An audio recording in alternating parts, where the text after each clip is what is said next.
Okay जल्दी से काम करती शुरू, चप्पल लेके बैठी हूँ सारा ऊपर में। बताओ, थाईलैंड से आने के बाद मुझे जल्दी से सबको सारे गिफ्ट्स देने हैं, तो इसलिए जितना जल्दी हो सके मैंने शूट किया। तो इसीलिए इतनी अच्छी क्वालिटी नहीं है, बाहर एकदम क्लाउडी है, एसी काम नहीं कर रहा है, लाइटिंग नहीं है, तो रिंग लाइट लगाई हूँ और उसकी वजह से बहुत अजीब सा बैकग्राउंड है, बट आई होप कि आपको सारी चीज़ें अच्छे से दिखाई दे। So I am going to show you what I bought from Phuket. Phuket में शॉपिंग का हमारा पहले से प्लान था। मेरा प्लान था कि नाइट मार्केट जो होता है वहाँ जा कर के वहाँ से शॉपिंग करेंगे, बट उतना टाइम हमें मिला नहीं। तो हम जब पटांग बीच जा रहे थे तो रास्ते में होटल से पटांग बीच के रास्ते में एक नाइट मार्केट जैसा था, मियामी प्लाजा समथिंग था। I am going to show that name. तो जस्ट बीच के बाद हम वहाँ पे थोड़ी देर के लिए गए थे और अंदर काफ़ी बड़ा मार्केट है। फुकेट में प्राइजेस थोड़े से हाई हैं, बट फिर भी सही है। जब मैं पूरा ओवरऑल थाईलैंड ट्रिप देखूँ तो ठीक है। अगर कुछ इंपॉर्टेंट है तो वहाँ पे लिया जा सकता है। तो वहाँ से सबसे पहले हमारा प्लान था कि हम सबके लिए स्लीपर्स लेंगे।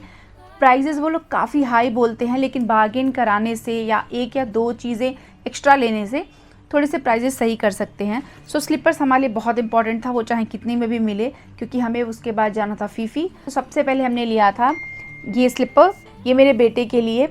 ये हमने क्रॉक्स लिया और इसका प्राइस उन्होंने करीबन 300-350 बात बोला था, बट हमें फाइनली मिला ये 200 बात में, जो कि एक अच्छी डील थी। 600 के करीब पड़ा और ये काफ़ी अच्छी क्वालिटी है, बहुत सुंदर है। सेम हमने ट्राई किया था बाकी जगह भी, बट वहाँ पे काफ़ी कॉस्टली था। तो ये एक अच्छी डील मिली हमें और it was necessary, so we bought. उसके बाद सेकंड है चप्पल मेरे हस्बैंड के लिए। इसकी भी क्वालिटी काफ़ी अच्छी है। जब हमने सोचा था कि वहाँ पे ये सब कॉस्टली मिल रहा है तो शायद हमें बैंकॉक में और सस्ता मिलेगा तो हम ले लेंगे। ये भी बहुत अच्छा है, बट फिर अच्छा मिला नहीं और हमारे पास टाइम भी नहीं था बाद में ये सारी चीज़ों की शॉपिंग करने का। जो नेसेसरी था हम वही लेकर के आ पाए। इसकी क्वालिटी भी काफ़ी अच्छी है। ये भी 200 बात का ही मिला था और मुझे भी अपने लिए चप्पल लेना था। मुझे तो थोड़ा कॉस्टली लग रहा था, बट फिर भी ज़रूरी था तो ले लिया and it was good also, काफ़ी अच्छा चला भी ये। तो ये मिला 100 बात का और इसमें अलग अलग मिल रहे थे। यहाँ पे अच्छे अच्छे डेकोरेटिव चीज़ें लगी हुई थी, जैसे कि सारे बीच से रिलेटेड, जैसे कि शेल्स लगे हुए थे, कुछ घुंघरू जैसे भी लगे हुए थे। बट मुझे प्लेन ही पसंद आया और मुझे यही लेना था तो मैंने ये लिया। और ये पूरा फिर मतलब चप्पल पूरा अच्छा खासा काम आया, पूरे इसे ही पहन के मैं पूरा घूमी। फिर मैं पहले से ही प्लान करके गई थी कि मैं हैंडबैग वहीं पे खरीदूंगी, क्योंकि मुझे था कि वहाँ से हैंडबैग्स तो मुझे लेने ही हैं। तो मैं यहाँ से हैंडबैग्स लेकर के ही नहीं गई थी, एक स्लिंग बैग भी नहीं लेकर के गई थी, जबकि जाने में थोड़ी दिक्कत हुई थी। बट जाते ही फिर मैंने फुकेट से ये हैंडबैग लिया, जो कि काफ़ी अच्छा है एंड फुल टू ये मेरा यूज़ भी हो गया। पूरे ट्रिप में मैंने इसको यूज़ किया and this is very beautiful. तो एक्चुअली मैंने दूसरा पसंद किया था, फिर बाद में वो थोड़ा छोटा सा था, फिर बाद में मैं देखते देखते इसको मैं पसंद की एंड लिटरली ये मैंने बहुत अच्छा चूज़ किया। इसे देखने के बाद इवन मेरे साथ जो ग्रुप में लोग थे सबका बहुत मन किया इसे लेने का। ये मुझे पड़ा 300 बात का।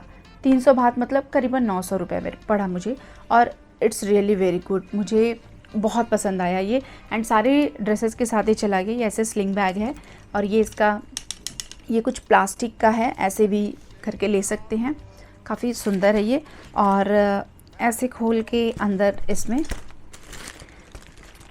ऐसे है, तो कोई जिप वगैरह नहीं है। थोड़ा केयरफुल रहना है अगर कोई छोटा मोटा सामान रखते हैं तो, लेकिन it was good for me.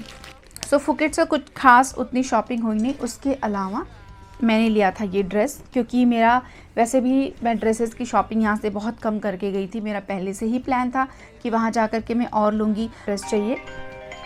सो मेरा पहले से ही प्लान था कि मुझे एटलीस्ट एक ड्रेस ऐसी चाहिए जो बैकलेस हो। मैंने ऑलरेडी मिंत्रा पे ऑर्डर किया था, बट वो लास्ट में आया एकदम जाते जाते और उसका फिट अच्छा नहीं था, तो फिर मैंने उसे रिटर्न पे ही रख दिया और फिर मैं ये वहाँ से एक ड्रेस खरीदी जो कि काफ़ी सुंदर है। मुझे अच्छे से फिट भी हुआ, बहुत अच्छा लगा मुझे। ये भी करीबन 300 बात का पड़ा, नॉट करीबन, एग्जैक्टली 300 बात का पड़ा ये मुझे। और ये पूरा ऐसे पीछे से बैकलेस है, बहुत सुंदर ड्रेस है, बहुत अच्छा है, क्वालिटी भी काफ़ी अच्छी है। तो ये भी मुझे 900 रुपये के करीब पड़ा। तो ये था बस फुकेट से शॉपिंग, जो कि इम्पॉर्टेंट था तो हमने लिया। और जहाँ जहाँ से मैंने शॉपिंग किया वो सारे वीडियोस में सेपरेटली डालूंगी। यहाँ पे एक शर्ट, अंदर ब्रालेट जैसा और नीचे हाफ पैंट करके एक सेट मिल रहा था। किसी किसी में अंदर का ब्रालेट भी नहीं था, बस शर्ट था और हाफ पैंट था। बहुत प्रिटी लग रहा था, बहुत सुंदर लग रहा था। मैंने बहुत ट्राई किया थोड़ा सा अच्छे प्राइस में मुझे वो मिल जाए, बट मुझे वो वहाँ पे मिला नहीं। वो लोग 450 से कम वो कर ही नहीं रहे थे, खींच खांच के वो 420 तक आए थे। तो ये काफ़ी मतलब 1000 क्रॉस कर जा रहा था मेरे लिए, तो मैंने उसको नहीं लिया। अगर कहीं पे आप ऐसा बार्गेन करें और आपको वहाँ मिल जाए तो यू कैन टेक देयर। इसके अलावा वहाँ पे बहुत सारे सोविनियर्स, मतलब सारी चीज़ें मिल जाएंगी, लेकिन थोड़ी से कॉस्टली प्राइस में मिलेंगी। बट मैं फिर भी बोलूँगी अगर कोई चीज़ बहुत इंपॉर्टेंट है ना, तो जहाँ से आपको मिले वहाँ से थोड़ी सी बार्गेन करके ज़रूर से ले लें। क्योंकि कभी कभी मतलब पूरी ट्रिप के बाद मुझे ऐसा फील हुआ कुछ चीज़ें फुकेट में भी मुझे अच्छी मिली। जैसे कि मुझे ये ड्रेस फुकेट से काफ़ी अच्छी मिल गई, मुझे बहुत पसंद आया। जैसे कि ये बैग मुझे बहुत पसंद आया और मुझे लगा कि ठीक है ये प्राइस रीज़नेबल था 300। और मैंने बैंकॉक में कहीं पूछा भी नहीं, मैंने ट्राई भी नहीं किया और ऐसे ही ब्लाइंडली शॉपिंग नहीं किया मैंने कुछ भी। लिटरली मुझे जो चाहिए था, जो मैं प्लान करके गई थी, मैं वही लेकर के आई हूँ। और कुछ चीज़ें जो मैं प्लान करके गई थी वो मुझे नहीं भी मिली, और क्यों नहीं मिली ये भी मैं आपको आगे की वीडियोस में एक एक करके बताऊंगी और पूरा डिटेल में मैं बताऊंगी कि लिटरली किस किस मार्केट में आप क्या क्या चीज़ें ले सकते हैं, किस मार्केट में क्या चीज़ें अच्छी हैं। Literally I am going to tell you these all things, क्योंकि मुझे ये चीज़ का एक्सपीरियंस हुआ है कि हर जगह हर चीज़ें आपको अच्छे प्राइस में जैसा आपको चाहिए वो वैसी नहीं मिलेगी। तो इस वाले हॉल को मैं यहीं पे ख़त्म करती हूँ। बहुत छोटा सा हॉल था, I know that, but I thought कि मैं सेपरेट करूँ ताकि ईजी हो देखने में भी और सर्च करने में भी। मिलती हूँ मैं आप लोग के साथ नेक्स्ट वाले हॉल में, तब तक के लिए बाय बाय, टेक केयर। वैसे भी बहुत गर्मी हो रही है, AC काम नहीं कर रहा है, सो सी यू लेटर, बाय बाय।